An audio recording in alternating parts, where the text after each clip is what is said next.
अस्सलामुअलैकुम, मैं हूं रज़ा खरल और आप देख रहे हैं रज़ा खरल यूट्यूब चैनल। नाजरीन, आपसे गुजारिश है कि आप मेरे इस चैनल पर फीडबैक ज़रूर दीजिए, इसे सब्सक्राइब कीजिए और बताइए कि कहाँ मैं गलती कर रहा हूँ। नाजरीन, कल का दिन काफ़ी अहम था दो हवालों से। एक तो ये कि सुप्रीम कोर्ट ऑफ पाकिस्तान ने वज़ीर आज़म पाकिस्तान को बुलाया हुआ था और वज़ीर आज़म ने वहाँ पे जो बातें की वो काफ़ी दूर रस नताइज की हामिल है। और दूसरा, कौमी असम्बली बल्कि पार्लियामेंट का वो मुश्तरका इजलास जो बुलाया जाना था यानी कल होना था, जिसे मौखर कर दिया गया।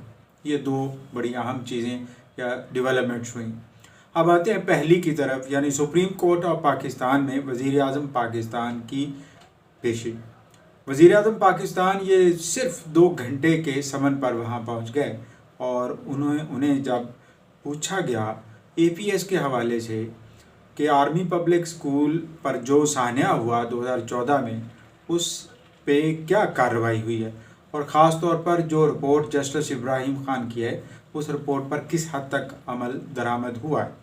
मुतासरीन यानी शहीद होने वाले बच्चों के वालिदैन और दीगर ने जो डिमांड कर रखी थी, उसके पेश नज़र सुप्रीम कोर्ट ऑफ पाकिस्तान ने ये पेशी लगाई हुई थी।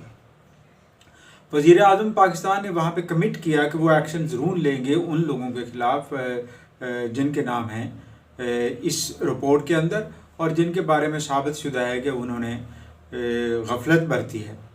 अब जो नाम वुरसा मांग रहे हैं उनमें कोर कमांडर कराची उस वक्त के, कोर कमांडर पेशावर उस वक्त के, इसके अलावा DGISI उस वक्त के और चीफ ऑफ आर्मी स्टाफ उस वक्त के, और उनके साथ वज़ीर दाखिला पाकिस्तान, सेक्रेटरी दाखिला पाकिस्तान और चीफ मिनिस्टर KP भी शामिल हैं। ये 6 नाम जो बारहा जिनका तज़किरा किया जा रहा है, ये उनके हवाले से। अब वज़ीर आज़म पाकिस्तान जो सेक्रेड कॉज कोई नहीं है कह रहे हैं, अब उस पर अमल करके दिखाना होगा। 4 हफ्ते की ये मोहलत है और 4 हफ्तों में रिपोर्ट पेश करना होगी। अब ये पहली बार नहीं है कि कोई वज़ीर आज़म पेश हुआ हो और उसे फिर इस तरह का इम्तिहान का सामना हो। माजी में भी इस तरह के इम्तिहानात का सामना वज़ीर आज़म को करना पड़ा है।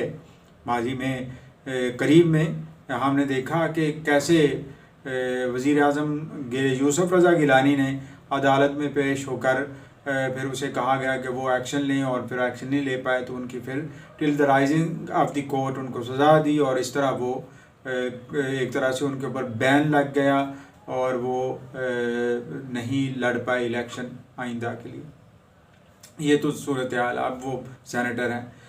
इसी तरह दूसरा जो पहलू सामने आया वो ये कि प्राइम मिनिस्टर ऑफ पाकिस्तान और उसकी टीम चाह रही थी कि इलेक्ट्रॉनिक वोटिंग मशीन को किसी न किसी तरीके से अप्रूव करवा लिया जाए और इसके लिए joint session of the parliament बुलाया हुआ था।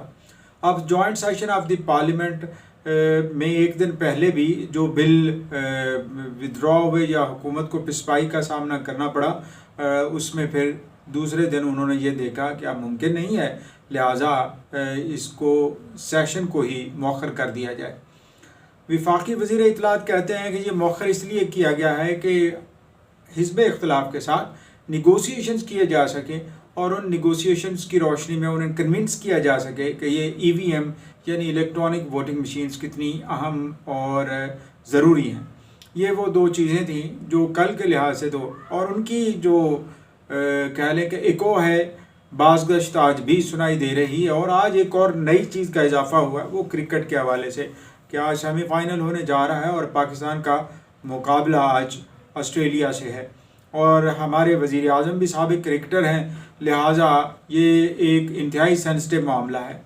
इस पे अपोजिशन की तरफ से काफ़ी मिला जुला रुझान है। एक तो बात तय है कि सब लोग चाहते हैं कि पाकिस्तान जीत जाए, लेकिन साथ ही एक बात अटैच कर देते हैं कि 1992 का जो वर्ल्ड कप जीता गया था उसके नतीजे में इमरान खान को जो शोहरत मिली वो यहाँ तक ले आए और जब वो वज़ीर आज़म बने तो उन्होंने जब काम कुछ नहीं किया लोगों के बकौल, तो उसके वजह से आप वो कोसते हैं कि क्यों जीता था 1992 का कप।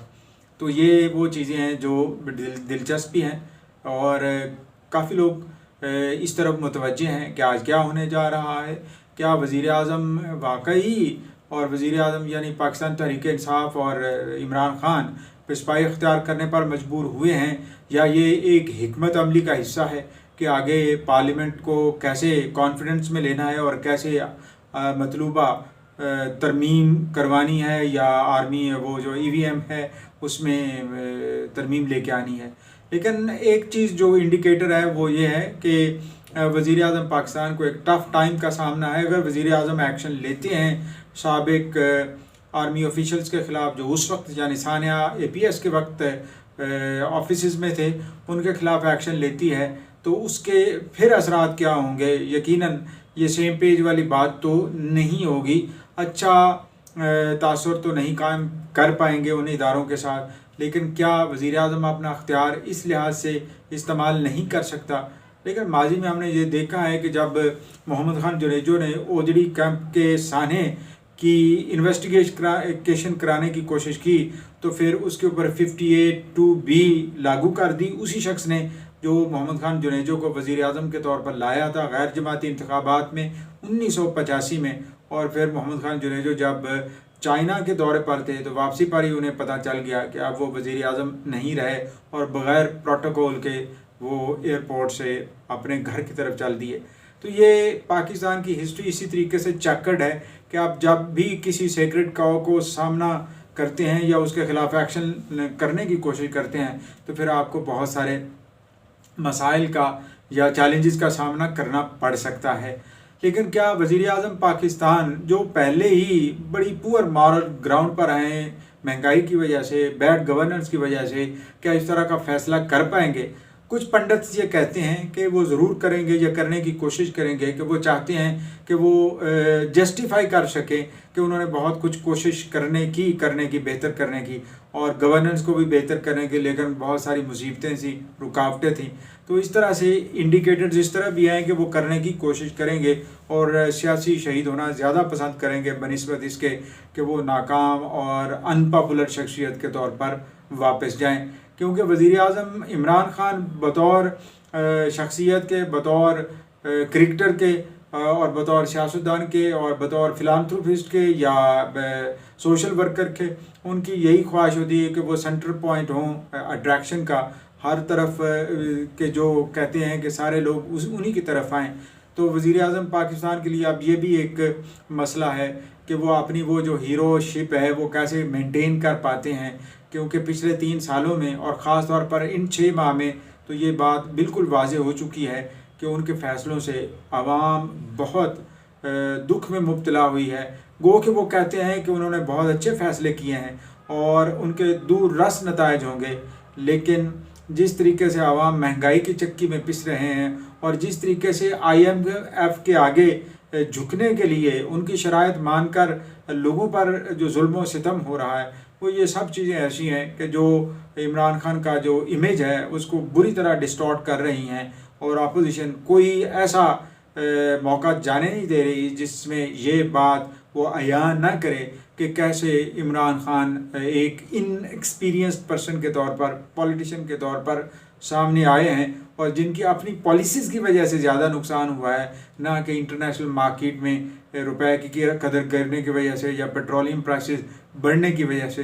तो ये बहुत सारी चीज़ें हैं।